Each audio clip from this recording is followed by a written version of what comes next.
നമുക്കൊരു ഭുജിയ ഉണ്ടാക്കിയാൽ അത് പാലക്കിൻ്റെയാണ്. ഞാൻ പാലക്കും അരിപ്പൊടിയും പിന്നെ അതുപോലെ തന്നെ ബേസൻ്റെ കടലമാവും പിന്നെ ഇച്ചിരി ഇഞ്ചി ചതച്ചതും പിന്നെ ഒരു ശകലം മുളക് പൊടി ഇച്ചിരി മഞ്ഞൾപ്പൊടിയും ഉപ്പും കൂടി ഇട്ട് കുഴച്ച് വെച്ചേക്കുക. ഇതിനി നമുക്ക് ഒന്ന് ഇത് നമുക്ക് ഇച്ചിരി എണ്ണയ്ക്കകത്തിട്ട് ഒന്ന് വറുത്ത് കോരിയാലും നമുക്കതൊന്ന് നോക്കാം. അതെല്ലാം അങ്ങോട്ട് എടുത്തിട്ടിട്ടുണ്ട്. എടുപ്പേ കിടന്ന് അതൊന്ന് മൂക്കട്ടെ. നമുക്കതുവരെ വെയിറ്റ് ചെയ്യും.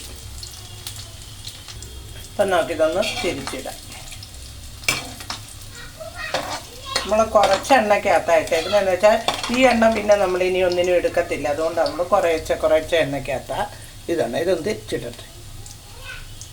നമ്മുടെ അടുപ്പിൽ നമ്മുടെ ഭുജിയ കിടന്ന് അങ്ങനെ നല്ലോണം മൂക്കട്ടെ. മൂത്ത് കഴിഞ്ഞ് നമുക്കൊന്ന് കോരിയെടുക്കാം.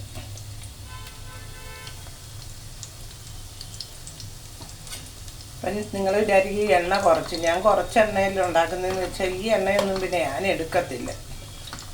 അതുകൊണ്ടാണ് ഞാൻ ഈ കുറച്ച് എണ്ണയിലെല്ലാം ഉണ്ടാക്കുന്നത്. ഇത് കടുവെണ്ണയാണ്.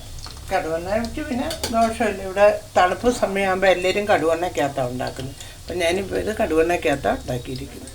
അപ്പം നമ്മുടെ ഭുജിയ എല്ലാം നല്ലോണം കിടന്ന്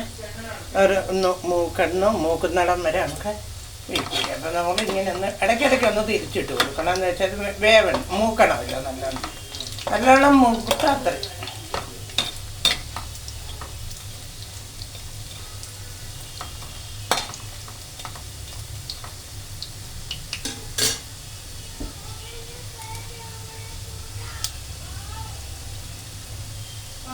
അപ്പം ഞാൻ ഇത്രയും നേരം ഇതിന് ഭുജിയാന്നാണ് പറഞ്ഞത്. ഭുജിയാന്നല്ല, ഇത് ബജി എന്നാണ് പറയുന്നത്. ബജി. ഞാനോർത്ത് ഹിന്ദിക്കാർ പറയുന്നതിന് ഭുജിയാന്നല്ല, ബജി. അപ്പം നമ്മുടെ ബജി എല്ലാം കിടന്ന് നമ്മൾ നല്ലോണം മൂക്കുന്നു. അങ്ങനെ ബജിയൊന്നും മൂക്കും. അപ്പം നമ്മുടെ ബജി എല്ലാം മൂത്തു. നമുക്കൊരു പാത്രത്തിലോട്ടൊന്ന് കോരിയെടുക്കാം.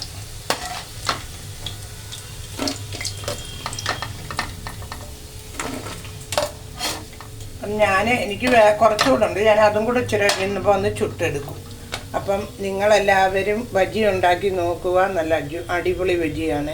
എല്ലാവരും എനിക്ക് ലൈക്കും കമൻറ്റും സബ്സ്ക്രൈബും ചെയ്യണേ. Okay, by.